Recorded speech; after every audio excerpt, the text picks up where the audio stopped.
do is I just take the little scoop, whatever you want to call it, and before I make a fire, I just drag it around.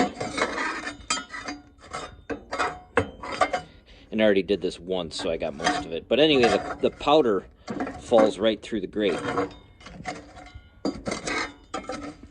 And then you can just open this. And there you go.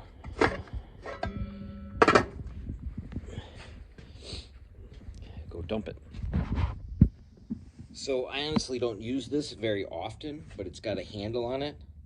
And when you open up the ash pan,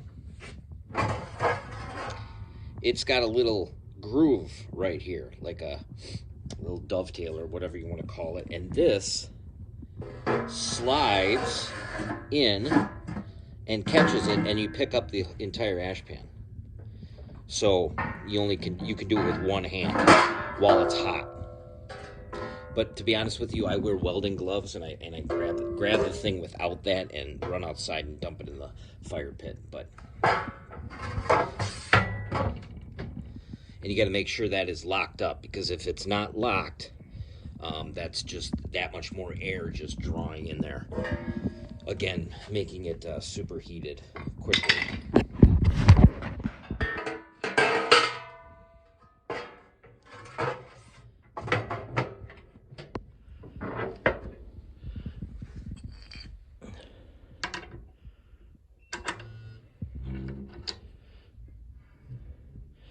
And now we can make a fire. I usually put one nice dry log in the beginning, and then I put my paper crumpled up all around it, the kindling on top, maybe a couple like this, 2 of those or so, and then of course I crack the doors and open the flue and stuff. So, but then it burns down, and you got that one log that'll catch and sustain, have one big piece of fuel on the bottom, in case you forget about it or whatever, for the first half hour or something.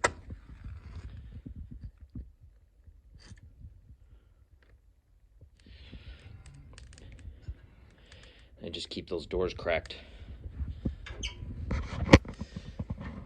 Make sure everything's open. That goes that way, this goes forward.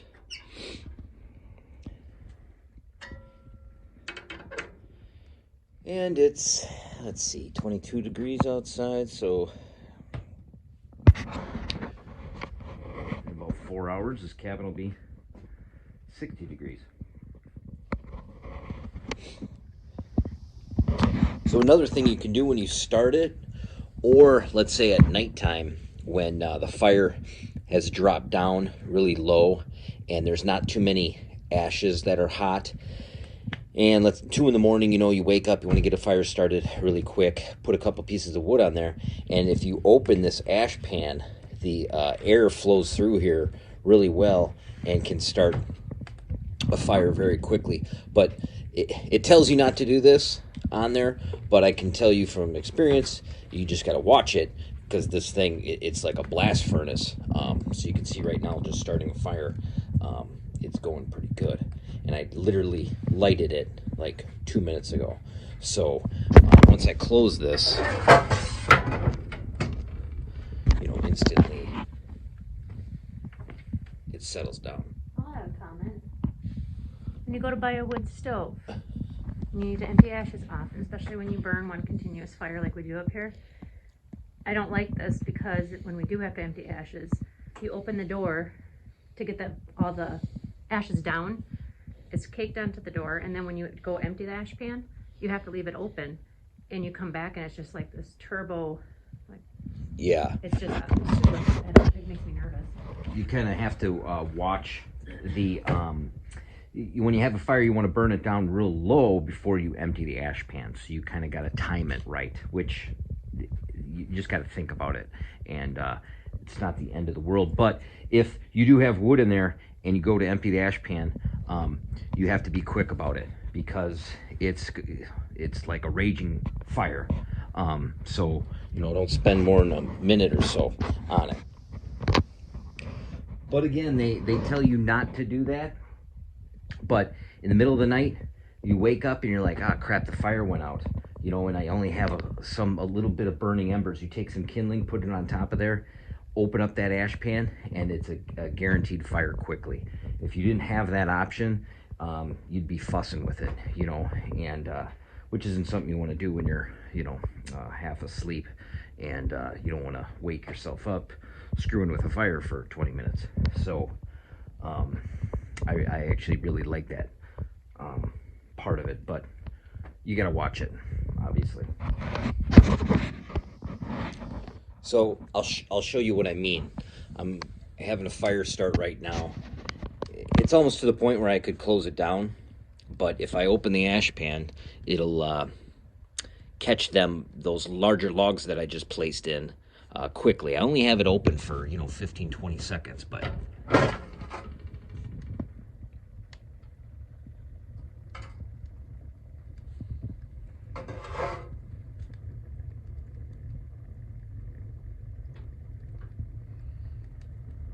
and you can see what it does to the fire.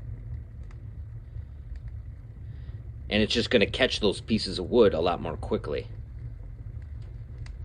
You can even hear the chimney heating up quickly. But again, I only do it, you know, 10-15 seconds, good to go.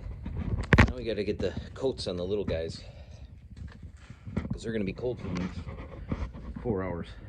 And what's nice is you can top load it, which I've never had a stove that top loaded, but it's really nice. You can fit so much more wood, so much easier, and there's not really anything bad I can say about it. I like to have a temperature gauge. I have one on the side, and then I know when to engage the catalytic, and I do that when I have a nice hot bed of coals. It's been going for probably 3-4 hours at least, and then the temperature gauge will be in the gray area, which is 300 to 400. I don't know if you could there, 400 degrees. And I usually always engage it when it gets into that area, just to you know, cool it down, settle the fire down. But you have the option. That's what's nice. If you're around the house and you want to like this building, warm it up, I'm not going to engage it until, you know, this cabin is 60 degrees or more. So, which this is 15 by 20, but it does not have a insulated roof. Which reminds me, I have to take the snow off this roof, because if I don't, we're going to have ice problems for the rest of the year. Just remember that. Put that on the list of things to do.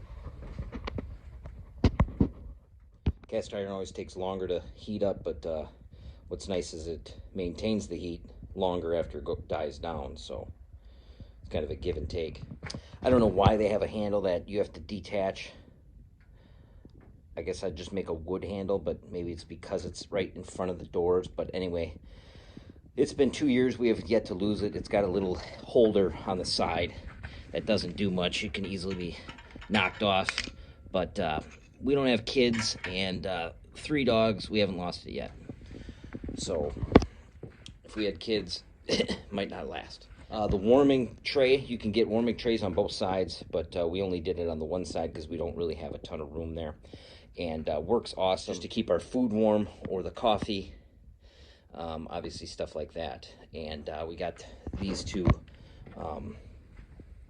glove dryers, or whatever you want to call them. They're just angled.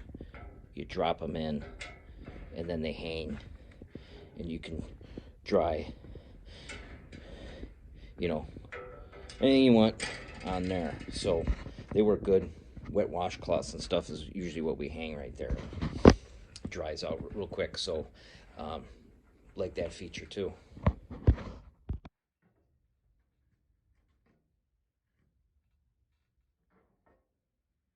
And the temperature here is in the middle already, so I'll probably wait another 15 minutes, get a good bed of coals, and then damper this down first. And then see how it goes. I might drop it to a catalytic type stove, which will slow the burn down even more. But right now I'm trying to maximize heat, so.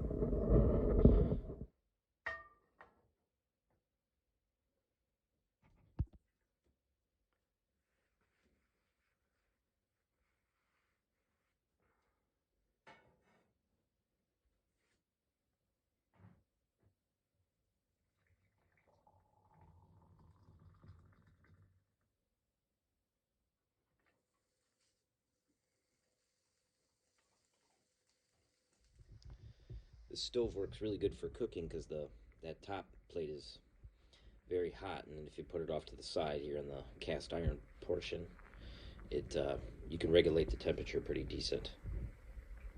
Pone's the helper. He likes to help cook and look out the window. When we wake up, though, the cooking fire has got to be hotter than the fire that we had during the night, so I disengage the catalytic, turn the handle that way, and then put a few more logs on the fire to get it hotter.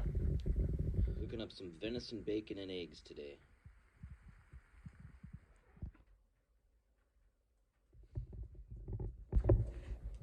Opening the door again for everybody. Can't do that in springtime, you guys got muddy feet.